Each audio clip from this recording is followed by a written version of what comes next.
చూసిన వాళ్ళు ఆ తరాన్ని వాళ్ళని గౌరవించుకుంటే వాళ్ళని వ్యక్తులుగా గౌరవించినట్టు వ్యక్తులుగా వాళ్ళని గుర్తించినట్టు కాదు, మన సమాజాన్ని మనం గుర్తు చేసుకున్నట్టు చరిత్ర పుటలలో ఈ సమాజానికి కూడా ఒక పేజీ ఉండే విధంగా మనం నిర్ణయాలు తీసుకోవాలనేదే నా ఆలోచన.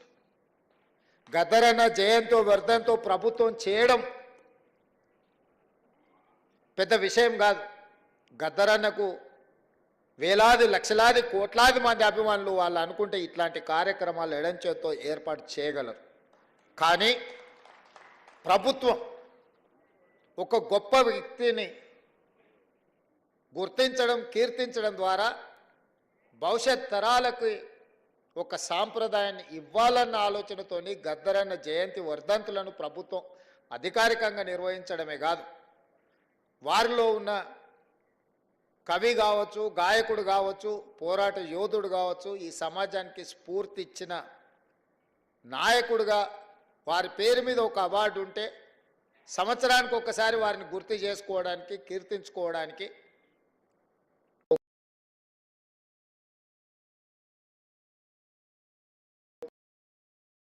కోల్పోయి చాలామందికి కుటుంబంలో గొప్ప పేరు కుటుంబ పెద్దకు వస్తే ఆ కుటుంబాలకు ఎంతో ప్రయోజనం చేకూరుతుంది. కానీ గద్దరన్నకు గొప్ప గుర్తింపు గౌరవం రావడంతో గద్దరన్న కుటుంబం సర్వం కోల్పోయింది. ఏ రోజు కూడా వాళ్ళు నాకు తెలిసి కంటి నిండా నిద్రపోయిందో కడుపు నిండా బుక్కడు బువ్వ తిన్న రోజులు ఉన్నాయో లేవో నాకైతే తెలీదు. ఎందుకంటే ఆయన కుటుంబానికంటే ఈ సమాజమే నా కుటుంబం అని, సమాజంలో ఉన్న సామాజిక సమస్యల్ని పరిష్కరించాలి, ఈ సామాజిక సమస్యల మీద తను పోరాటం చేయాల్సిన బాధ్యత ఉంది అని చెప్పి నిరంతరం వారు ప్రజా జీవితంలోనే ముందుకు వెళ్ళిండ్రు. కంచా ఎలయ్య గారు లాంటి వాళ్ళు వాళ్ళ కళలతో స్ఫూర్తినిస్తే గద్దరన్న లాంటి వాళ్ళు గలంతో గజ్జలతో ఈ సమాజానికి స్ఫూర్తినిచ్చిండ్రు, చికిత్సను చేయాలనే ప్రయత్నం చేసిండ్రు. నాకు గద్దరన్నతో చాలా సన్నిహిత సంబంధం ఉంది. చాలామందికి తెలిసి ఉండొచ్చు, తెలియకపోయి ఉండొచ్చు. లోతుకుంట ఇంటికి నేను అప్పుడప్పుడు ఎంపీగా కానీ అంతకంటే ముందుగానే వెళ్ళి గద్దరన్నతో కూర్చున్నట్టు. ఎప్పుడైనా నిరాశ నిస్పృహ కలిగినప్పుడు గత 10 సంవత్సరాలు రాజకీయపరమైన కార్యక్రమాలు, ప్రభుత్వాల నిర్బంధాలు ఇబ్బందికరంగా లేకపోతే ఒంటరిగా భావించినప్పుడు నేను అప్పుడప్పుడు గద్దరన్న దగ్గర వెళ్ళి కూర్చున్నట్టు మాట్లాడేటోడు. వారు చెప్పేటోరు, నీ బాధ్యత నువ్వు నెరవేర్చు, ప్రజలు తప్పకుండా నేను ఒకరోజు గుర్తిస్తారు, అండగా నిలబడతారు అని చెప్పి. వారి మాట నిజమైంది. వారి స్ఫూర్తి సమస్యలు వచ్చినప్పుడల్లా గుర్తు చేసుకొని ముందుకెళ్ళేది. ఈరోజు తెలంగాణ సమాజంలో ఉన్న గొప్ప వ్యక్తులు కొద్దిమందే మన తరంలో మనం చూసిన వాళ్ళు. ఆ తరాన్ని వాళ్ళని గౌరవించుకుంటే వాళ్ళని వ్యక్తులుగా గౌరవించినట్టు వ్యక్తులుగా వాళ్ళని గుర్తించినట్టు కాదు, మన సమాజాన్ని మనం గుర్తు చేసుకున్నట్టు చరిత్ర పుటలలో ఈ సమాజానికి కూడా ఒక పేజీ ఉండే విధంగా మనం నిర్ణయాలు తీసుకోవాలనేదే నా ఆలోచన. గద్దరన్న జయంతో వర్ధంతో ప్రభుత్వం చేయడం పెద్ద విషయం కాదు.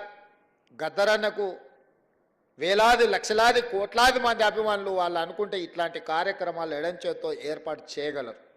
కానీ ప్రభుత్వం ఒక గొప్ప వ్యక్తిని గుర్తించడం కీర్తించడం ద్వారా భవిష్యత్ తరాలకు ఒక సాంప్రదాయాన్ని ఇవ్వాలన్న ఆలోచనతోని గద్దరన్న జయంతి వర్ధంతులను ప్రభుత్వం అధికారికంగా నిర్వహించడమే కాదు, వారిలో ఉన్న కవి కావచ్చు, గాయకుడు కావచ్చు, పోరాట యోధుడు కావచ్చు, ఈ సమాజానికి స్ఫూర్తి ఇచ్చిన నాయకుడుగా వారి పేరు మీద ఒక అవార్డు ఉంటే సంవత్సరానికి ఒకసారి వారిని గుర్తు చేసుకోవడానికి కీర్తించుకోవడానికి గద్దర్ అవార్డులను ప్రకటించి ఖచ్చితంగా అమలు చేయాలి, ఆ బాధ్యత మీరు తీసుకోండి అని చెప్పి మా ఉప ముఖ్యమంత్రి మిత్రుడు బట్టి విక్రమార్క గారికి నేను బాధ్యత అప్పచెప్పాను.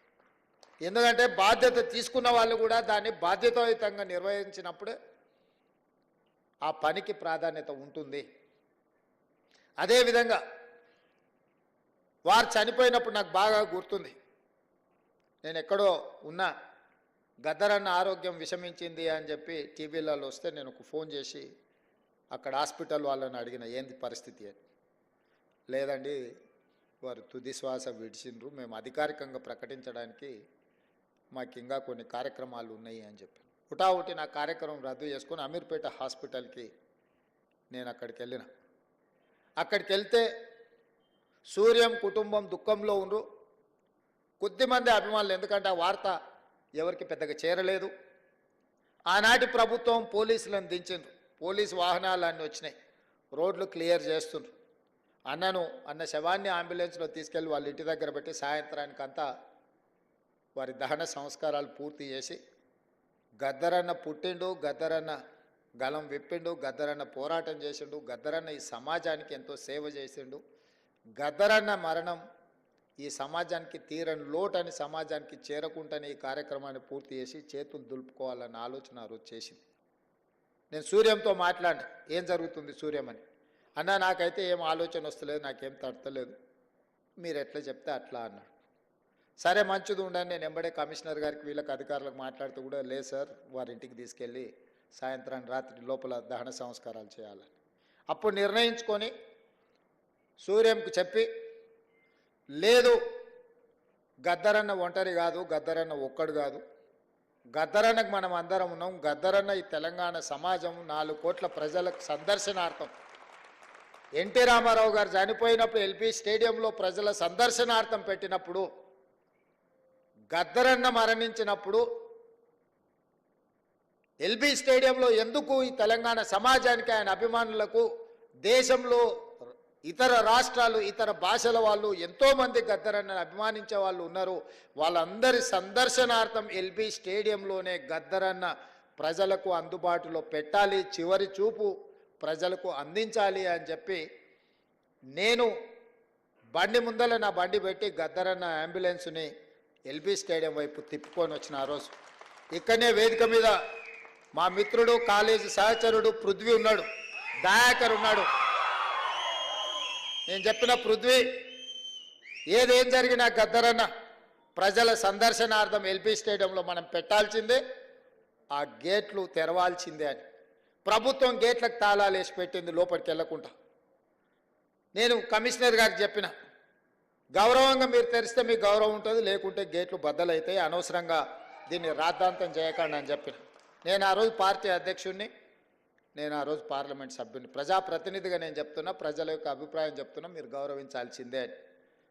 వాళ్ళు మీన మేషాలు లెక్క పెడుతుంటే ఆ తాళాలు తెరిపించి అంజన్ కుమార్ యాదవ్ని అందరినీ, సిటీలో ఉండే శ్రేణులు అందరిని కూడా అక్కడికి పిలిపించి తెరిపించి అక్కడికి అంబులెన్స్ తీసుకెళ్ళి అక్కడ పెట్టి అక్కడనే టెంట్ వేసినాం, అక్కడనే కూర్చేసినాం, అక్కడనే బెంచ్ తీసుకొచ్చినాం, అక్కడనే ఏర్పాట్లు అన్నీ అప్పటికప్పుడు చేసి గద్దరన్నని అక్కడ పెట్టి రాత్రి మొత్తం మేమందరం అక్కడ నిలబడి, తెల్లారి ప్రజలందరూ లక్షలాది మంది వచ్చి గద్దరన్నను చివరి చూపు చూసి ఆయనతోని వాళ్ళకున్న అనుబంధాన్ని, మధుర స్మృతులను గుర్తు చేయడమే కాకుండా కవులు, ఆయన స్ఫూర్తితోని కవులు, కళాకారులుగా, గాయకులుగా రాణించిన వాళ్ళందరూ ఆయనకు నివాళులు అర్పించడానికి వాళ్ళు పాడిన పాట, అక్కడి నుంచి మేము పాదయాత్రలో, వారి చివరి శవయాత్రలో మేమందరం నడుచుకుంటూ పాల్గొని, ఒక వీరుడు మరణించిన ఆ స్ఫూర్తి మనలో ఉంటుంది అని చెప్పి ఆ రోజు వేలాది లక్షలాది మంది ఆ చివరి అంతిమయాత్రలో పాల్గొని గద్దరన్న దహన సంస్కారాలు నిర్వహించిన ఒక గొప్ప వ్యక్తి, సమాజానికి స్ఫూర్తినిచ్చి లక్షలాది మంది యువకులను సమాజాన్ని పట్టి పీడిస్తున్న సమస్యల మీద పోరాటాన్ని అందించిన, స్ఫూర్తినిచ్చిన గొప్ప సిద్ధాంతకర్తగానే గద్దరన్నను చూడాలి. ఆ సిద్ధాంతం నాకు నచ్చిందా నచ్చలేదా, సిద్ధాంతంతో నేను విభేదించినా లేకపోతే అనుకూలించినా అనే చర్చ కాదు. గద్దరన్న ఒక సైద్ధాంతిక కట్టుబాటుతో వారు జీవితం చివరి వరకు, ఆఖరి రక్తబట్టు వరకు, చివరి శ్వాస వరకు వారు కొనసాగించారు.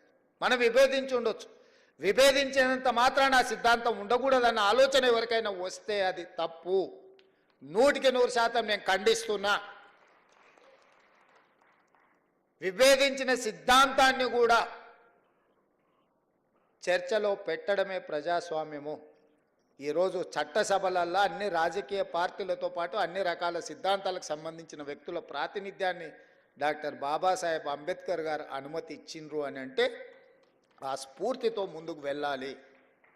అందుకే కేంద్ర ప్రభుత్వం పద్మభూషణ్ పద్మశ్రీ అవార్డులను ప్రకటించాలని రాష్ట్ర ప్రభుత్వాన్ని తెలియజేసినప్పుడు వ్యక్తిగా కాదు, తెలంగాణ రాష్ట్ర ప్రభుత్వంగా ఈ భారతదేశం యూనియన్ ఆఫ్ స్టేట్స్ ఏ ఒక్క వ్యక్తి యొక్క రాజ్యం కాదు, రాజ్యాధికారం కాదు.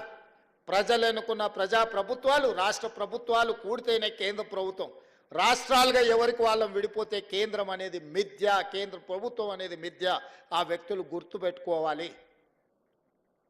రాష్ట్రాల కలయికనే కేంద్రము ఈ దేశం. రాష్ట్ర ప్రభుత్వాలకు సంబంధించిన మేము ప్రభుత్వ అభిప్రాయంగా మా తెలంగాణ సమాజాన్ని, ప్రజలను స్ఫూర్తిని అందించి గొప్ప ఆదర్శంగా నిలబడ్డ వ్యక్తులకు అందించే పద్మభూషణ్ పద్మశ్రీ అవార్డు ఇవ్వవలసిందే. దానికి ముందు వరుసలో ఉండేవాడు గద్దరన్న, వారితో పాటు చుక్కా రామయ్య గారిని, అందశ్రీని, మిత్రుడు గోరెట వెంకన్నను, జయతీర్ తిరుమలరావు గారి పేర్లు నేను ప్రతిపాదించిన. ఇందులో ఏ ఒక్కరూ మా పార్టీ కార్యకర్త కాదు, నాయకుడు కాదు, కాంగ్రెస్ పార్టీ సంబంధం లేనోళ్ళు. మిత్రుడు గోరెట వెంకన్న ఇప్పుడే చెప్పాడు, నాకు కొంచెం ముఖ్యమంత్రి గారిని చూస్తే ఏందో ఈ వేదిక మీద ఉన్నా ఉండకపోయినా ఎట్లా. 14 నెలల్లో ఏ రోజు కూడా గోరెట వెంకన్న వచ్చి నన్ను అడిగింది లేదు, నన్ను కలిసింది లేదు. అయినా వారి సమాజానికి అందించిన సేవల్ని దృష్టిలో పెట్టుకొని వారికి కూడా తెలియదు నేను లేఖ రాసిన సంగతి. నాకు తెలిసి పత్రికలలోనే మాట్లాడినప్పుడే వారికి ఏదైనా ఐడియా వచ్చిండదు. వారికి సమాచారం కూడా ఇవ్వలే. నేను నా బాధ్యతగా భావించిన, నాతోని విభేదించినా సరే లేదా సమాజం కోసం వాళ్ళు నాతోని విభేదించినా ఇంకోరితో విభేదించినా అనే దానికంటే 4 కోట్ల తెలంగాణ ప్రజలతో వాళ్ళు ఉన్నారు. ఆ ప్రజలతో మమేకమైన వాళ్ళను గుర్తించాలి, వాళ్ళని గౌరవించాలన్నదే ఆలోచన. నాతో ఉంటేనే ఇస్తాం, నాతో లేకపోతే ఇవ్వమనే విధానం మంచిది కాదు అని బలంగా నమ్మి వాళ్ళ పేర్లు ప్రతిపాదించిన.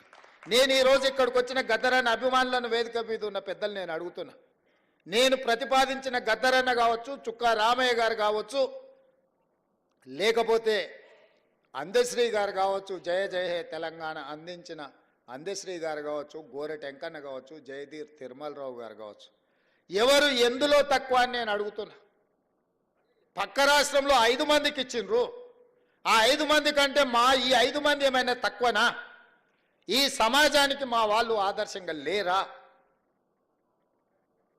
నేను ఒక పద్ధతిలో ప్రధానమంత్రి గారికి మా ఆలోచనను, మా బాధను, మా నిరసనను కేంద్ర ప్రభుత్వానికి ఒక వేదిక మీద నుంచి తెలియజెప్పి లేఖ రాస్తున్నామని చెప్పిన. కేంద్ర ప్రభుత్వం జరిగిన తప్పును సవరించుకొని భవిష్యత్తులో అయినా సరిదిద్దుకుంటుందని నేను భావించిన. కానీ దురదృష్టవశాత్తు కేంద్రంలో మంత్రిగా ఉండే వ్యక్తులే మేము ఇవ్వం గద్దరన్నకు మేము ఎలాంటి గౌరవించము అని మాట్లాడితే నేను ఒక్క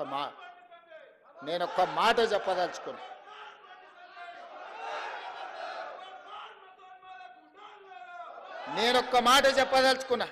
మళ్ళొక్కసారి మీరు మీ పార్టీ గద్దరన్నకు వ్యతిరేకంగా, గద్దరన్న గౌరవాన్ని కించపరిచేటట్టు మాట్లాడితే మీ పార్టీ ఆఫీసు ఉన్న ప్రాంతానికి గద్దరన్న పేరు పెడతా.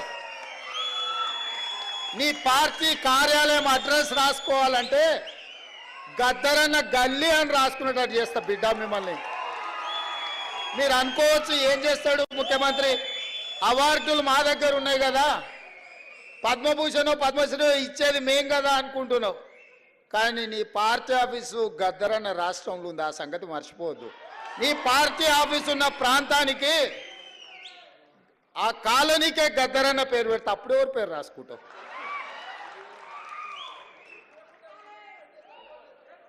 ప్రతిదానికి మా దగ్గర మందుంది స్వామి. ఇంతకుముందు ఆయన కూడా గిట్లనే నీలిగిండు, గద్దరన్నని గేటు బయట కూసబెట్టిండు. ఏమైంది? గేటు బయట కూసబెట్టిన ఆయన లోపల ఉన్నాయన, గద్దె మీద కూర్చున్నాయన గొప్ప అనుకున్నాడు. కానీ చూస్తుంటేనే ఆయన గద్దె కూలింది, గేట్లు బద్దలైనాయి. గద్దరన్న వారసులు లోపలుండ్రు.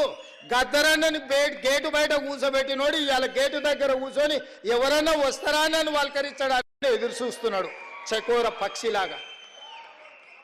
గాయనకే గంతగతి పడితే నీకెంత పడుతుంది స్వామి? నువ్వు అర్థం చేసుకో.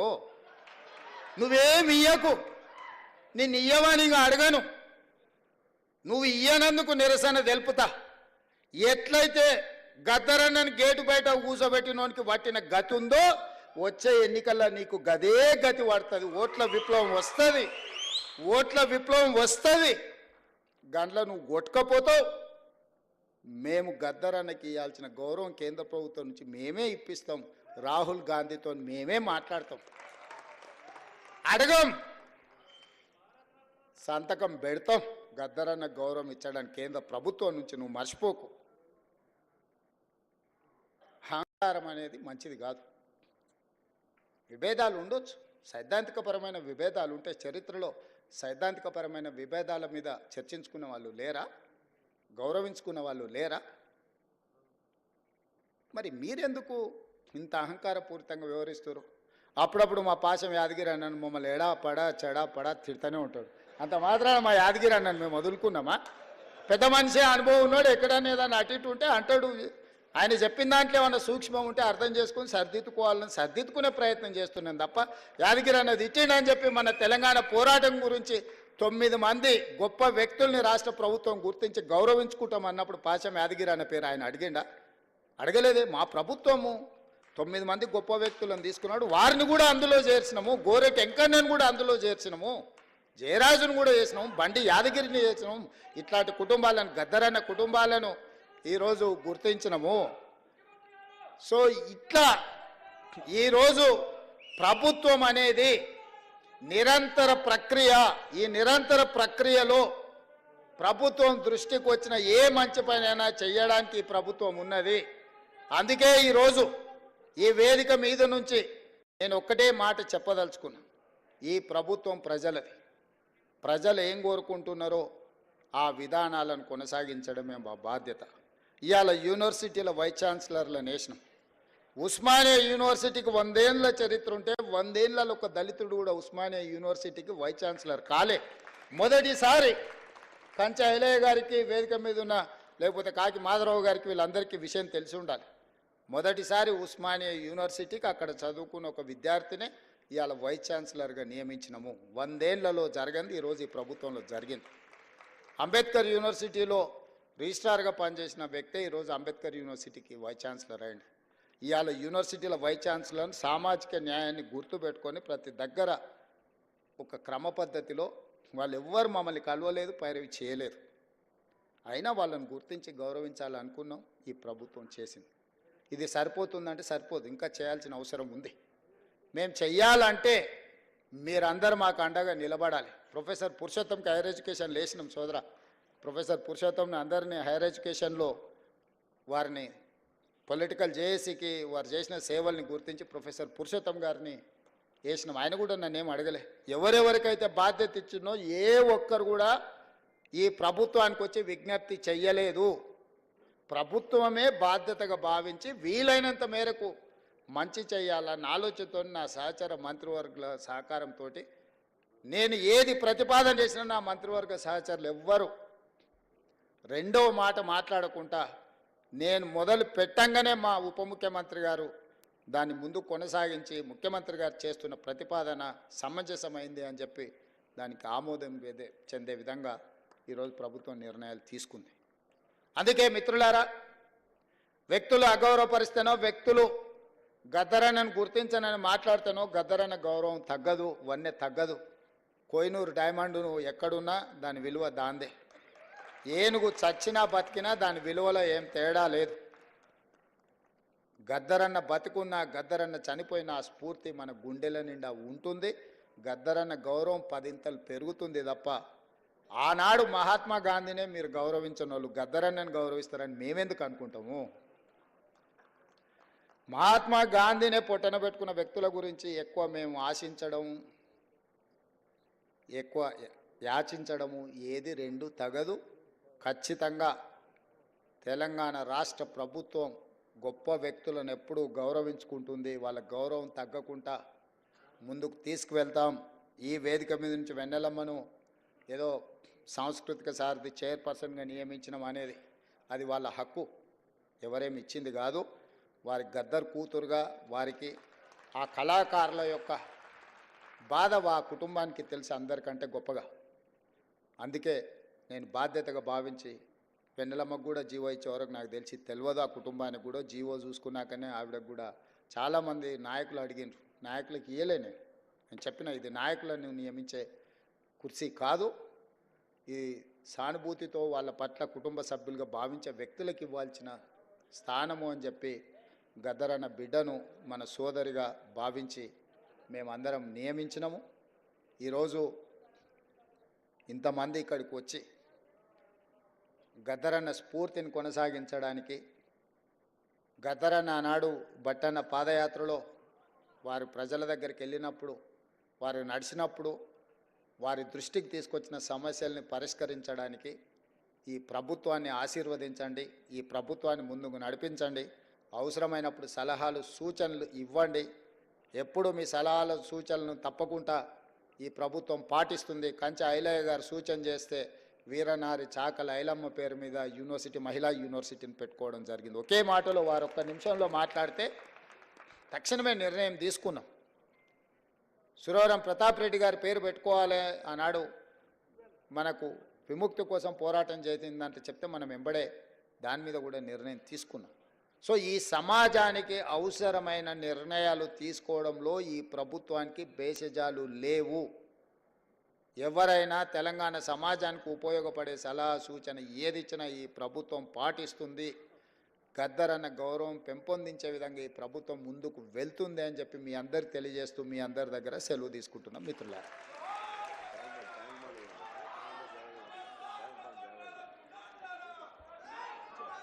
గద్దరన్న మెమోరియల్కు సంబంధించి నెక్లెస్ రోడ్లో ఇప్పుడు ఏదైతే పవర్ పాయింట్ ప్రజెంటేషన్ చూపించిండ్రో దాన్ని ఇంకొకసారి అధికారికంగా అఫీషియల్గా నేను